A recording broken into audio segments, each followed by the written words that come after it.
Picked up by Okongwu. Young inside. Gilgeous-Alexander defending. Tries it from 19. Young misses. Almost 2 minutes into the first here. Well, Coach, we know how good Young is offensively, but he gets heavy criticism for his defense.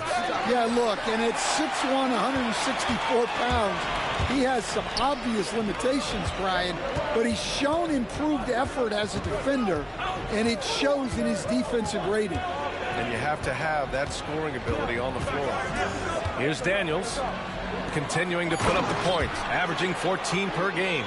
I'll tell you what, it's good to be his age. Yeah, I don't have memories like that at my age, though.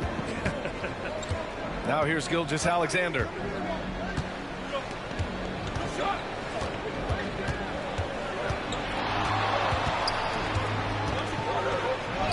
And he buries his first look.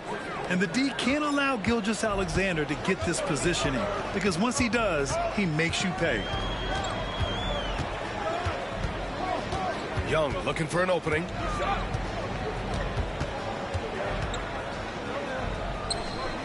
Pass to Risacher.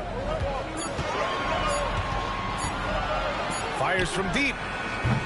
The Thunder with the rebound. Last time they met was in Oklahoma City.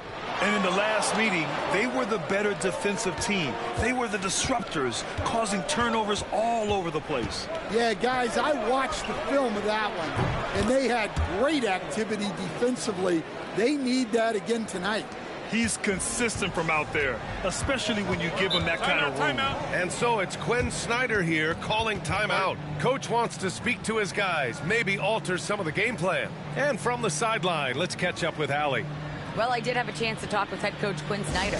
Our topic was how he'll defend Shai Gilgeous-Alexander, and coach was straightforward, saying Shai demands so much attention with the ball that he can warp a defense. We'll need to stay disciplined and not get caught watching the play. We'll see how that approach works out for them, guys. Appreciate the report, Allie. And Atlanta making a change here. Levert's checked in. All right, let's look back over the last 10 games now. See which teams were topping the charts in three-point shooting. The Thunder, third. Well, this has been a hot three-point shooting team, and it starts with their passing, moving the ball to get quality looks. And we're approaching about 3.5 minutes played in this first quarter. Pass to Young. Over Gilgeous-Alexander, and Atlanta misses again. Thunder leading by 3. Grant, how about the rise of OKC? In just 2 years, transforming from a 24-win team to the top seed. Incredible, B.A.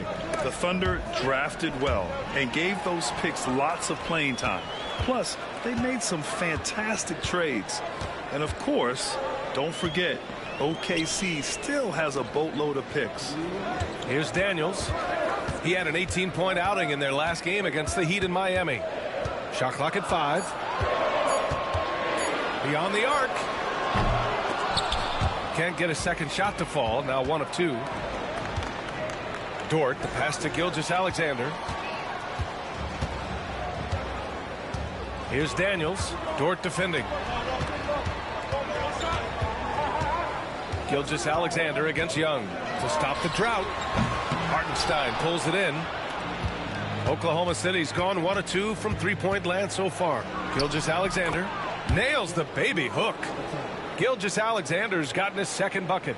He's a producer. It's part of their plan to get him as many touches as possible. They've been having major problems offensively. Definitely in a bit of a dry spell. Here's Daniels. Pass to Gay. There's the drive.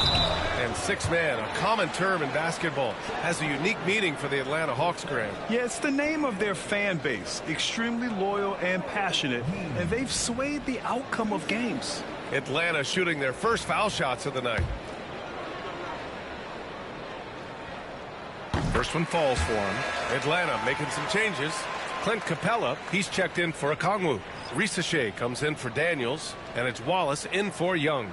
So Oklahoma City going with almost an entire new group here. Williams is checked in for Hartenstein. Wiggins comes in for Chet Holmgren. Caruso, he's checked in for Williams, and it's Wallace in for Dort. And so he makes both from the line. And Gilgeous-Alexander's got the ball here for Oklahoma City. Caruso outside. Now here's Gilgeous-Alexander. Watched by Wallace. Williams. Hey, rejected by Capella. Here's Risacher. Yet to see a basket. LeVert outside. Here's Capella. No good off the glass. Oklahoma City leading by 3. Caruso, the pass to Gilgeous-Alexander.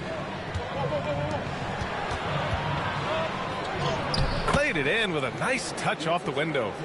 Gilgeous-Alexander's got 6 points. Good passing to set that up. Teamwork on display. And we've reached the end of the first quarter.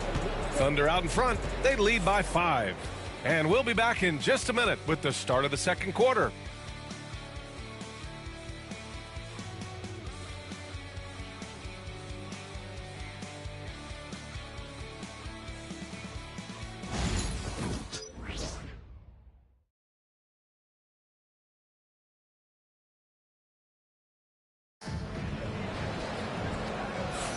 Hope you've enjoyed the broadcast so far. Halfway through the first half in this one. And let's quickly check out the scoring breakdown here for Oklahoma City. Well, they're in a great flow. The ball's moving. All those assisted buckets means the offense is running well. And what's more, they're getting their feet wet down there in the paint early on. Not shying away at all, taking it inside. What a great way to start. On the floor for Oklahoma City, getting going in the second. They've got Cason Wallace. Alex Caruso is out there with Aaron Wiggins. Then it's Shai Gilgeous-Alexander. And it's Williams in at the 5. Now here's Wallace. 5-point lead, biggest of the game. Williams misses. For close to a decade now, Stan, Clint Capella has been a double-double machine. Well, Brian, I think the key to Capella is he knows who he is. He's a great rebounder, rim runner, and shot blocker, and then he doesn't force things offensively, and that's why he's had one of the highest shooting percentages in NBA history. KYG, know your game. Gives us a chance to catch up with Allie LaForce. Hey, BA, the Hawks are figuring it out. Coach Quinn Snyder said, growth isn't linear. We want to just keep improving. The players have bought in. They're working. They're practicing hard, hitting the film. Everybody has been absolutely coachable. I think we're learning. Guys, it's all about the journey here. Yeah, I'm trying to take that next step. That's how it's done. Thanks, Allie. And stolen by Williams. Wallace, the pass to Wiggins. And we got a quick moment to take a look at the long-term rebounding numbers over several seasons for Isaiah Hartenstein.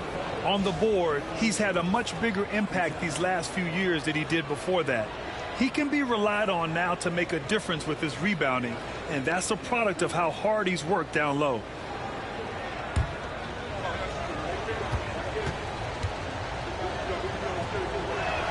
And he makes a first. Grant, when you talk about consistency and officiating game to game, you think there's room for improvement? You know, I do think so. I mean, they're allowing more contact, but overall, more clarity on what constitutes legal guarding position would help players and officials. And Wiggins drops them both. Just over a minute gone here in the second quarter. Here's Risacher. He's guarded by Caruso. Takes it inside, and that one is stuffed right through. And just a lack of fight right now on the defensive end. Right? At least on that slam it was. That's one way to let a team back in the game. Yeah, but also credit the offense there. That's making a play when you really need it, and they need more of them. So it's Oklahoma City now, following the score by Atlanta. Just 4 to shoot. Here's Gilgeous-Alexander. Ooh, Shai showing no fear inside. And patience is key. Gilgeous-Alexander doesn't let the shot clock disrupt his play. And so it's Quinn Snyder here calling timeout. A moment to rest and confer on the game plan.